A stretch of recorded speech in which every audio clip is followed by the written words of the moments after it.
Eastlake, we're on the move. We've got so much in store for you. Marinas by the shore, the boulevard of flags and more. We're restaurants on river banks, communities hand in hand, growing stronger day by day. We're going all the way. We're Eastlake, we're on the move. We're Eastlake, we're on the move for you. We're Eastlake, we're Eastlake, 50 years brand new. Hello, I'm Mayor Dan DiLiberto, here today with a special Mayor's Corner. If you look around, you won't see Linda Gandy this time. We're going to do this on our own. And we have two very special guests with us. You remember a few weeks back we had a clip about the movie Dead Man's Bluff. It was something that we were very excited about because a number of us had parts in it, in the trailer, and everybody got to see it, and it was a lot of fun to do. We have the producer and director and everything else that goes with the movie, Matthew Gunnoe, and also Mr. Joe Estevez. That name may sound familiar to you because of the family that he's from. Many of us know Martin Sheen and Charlie Sheen. And then another nephew is Emilio. And so they're coming in into this, and you're going to be a part of our movie, and we're very excited about it. I'm glad to have you both here in our town and choosing our town. Well, thank you very much for the invitation, Mayor, and it's an honor to be here and talking with you.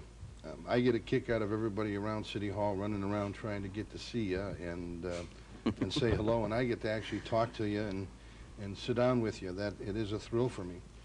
Matt, why the heck are you shooting in Ohio and actually in Eastlake? What was your choice? Well, a number of reasons. I'm from Ohio. I was born in Parma. I lived in Eastlake, and now I live in Concord. And there's a lot of areas here in Northeast Ohio that's just great for filming. A lot of unique locations, and I feel it's time to bring Northeast Ohio into the spotlight for filmmaking, because it is such a great town, or a great area rather, to shoot. And Eastlake's a great town. Eastlake's a great town. Eastlake's a great town. Yes. Well, as a matter of, well, yeah, we shot the parts of the trailer with you guys at Galena Beach. Galena Beach. Yeah. Galena Beach. I said it right. Okay. And that was a thrill. I mean, you know, for people who don't get to do this very often, it was such an interesting process to see of the amount of work that goes into making something. Oh yeah. The trailer, that part we're in, is probably 2 minutes long, and it probably took us 9 or 10 hours. Of Oh, work, it was. if that. It was. You guys were great coming out there. I mean, and really on such short notice too. Well, we're all hams. We wanted to be in a movie. See, and I've always wanted to be mayor. Yeah, So. well, we'll trade places. There you go. Yeah, I'll there take you it. go. I'll take it. Yeah. Joe, what's your part going to be in this? I play the part of Arnie. He's a dirty cop who is kind of a yes man for the first half of the movie, and then finds his conscience and decides to do the right thing, and ultimately pays for his bad ways. But at least he resumes his honor. Yeah. Matt, kind of give us a thumbnail sketch of the story. What is it about? Well, it all revolves around the Russian mafia. Okay. The reason I chose that premise instead of like the traditional mob type theme, I want to give the audience something different to look at. Okay, for instance, my guys in this film, my bag mobsters, they're not going to be the $2,000 suit silk suit guys. It's going to be completely different. And the premise of the story revolves around a crime lord, the Russian crime lord, who's being blackmailed by his adopted son. Okay, and that's really the one-line assessment of it. Okay. Now you have Joe here as part of it. Who else do you have? What are you looking at? Okay, I've got let's see, Robert Zadar from the Maniac Cop movies. Tango and Cash. Tango and Cash. Joe, well, obviously Joe, who's Soul Taker. I got the hookup, and what's the two you just did? No Code of Conduct, and I got a film coming out this summer called Silent Scream. Dana Plato's last movie, who I co-star with. So, Oh, boy. From what was that show she's on? Different Strokes. Different Strokes, yeah. She was a young lady that got herself in all kinds of problems. Yeah, and you know, it's such a Childhood shame, start. Mr. America. She's an excellent actress, and I was honored to work with her, and I think this is one of her best performances she's given in her whole life, and it's a shame that it was her last one. Yeah, that's a shame. That's what happens a lot of times when young people get into the movies and into the business. That instant money that they receive, the instant fame that they receive. Some people just can't handle it. Yeah, if they don't know how to deal with it, I think really, my opinion on that anyway, is that some people, they get into that and they just go so bored with it, you know. I think what you have to do is you have to look at it as a job, okay? And if you don't treat it as a job and you let it come in other areas of your life, it rolls over you. But on a personal note, it's no secret that my nephew Charlie has had so much trouble in that area. But now he's overcome it. He's been, I guess, clean is the term for the last 2 years. And he's a better man than he ever was. He's more focused, he's more generous, he's more caring. So if there's a benefit to it, it's that rising above it. And Well, and that takes a very strong person to do that. That's not easy to do under the situations and some of the strains and the pressures that are involved in what you guys do.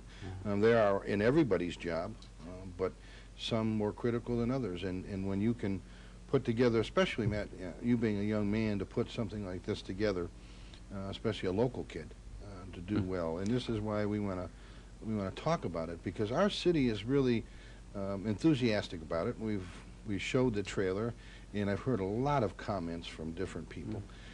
I thought that I did terrible, but some people said I did pretty good. you were great. You did, really. You don't know, but it's such an experience to see that and involve the community where you were a part of at one time. Living here means a lot, because you're showing and paying back for some things that you did, and I don't mean financially, but I'm talking about recognizing these areas, and that's great. In the trailer, it actually said Galilina Beach. Right. Which was really nice. It gives some credibility. I was just to hoping I pronounced it right. Yeah, I had you the did. hardest time. You did. And, I had the hardest time with the name of that beach. everybody was, we had the people lined up where I walked through the group. Right. Well, they all wanted close-ups. They were a little disappointed. Doesn't take long to ask for that, does That's it? right. Yeah. So, Next thing you know, that makeup, wardrobe. Yeah, Yeah. that's it, yeah. well, actually, the makeup and the wardrobe was real easy. That was us. Yeah. Yeah. And those were our clothes and all the things that we And did. the guys, those were real forensics guys. Right. That's what their normal job Right. is. They were the real thing, the real McCoy, and they did it right. And your guy that did special effects was tremendous. That's Greg McDougall. Yeah, and I had the opportunity to go with my wife and Bob Mahler and Roger Nissen and Sandy Mahler to see where you guys filmed the scene at the dance hall. Oh, with William Smith. Right. Yeah.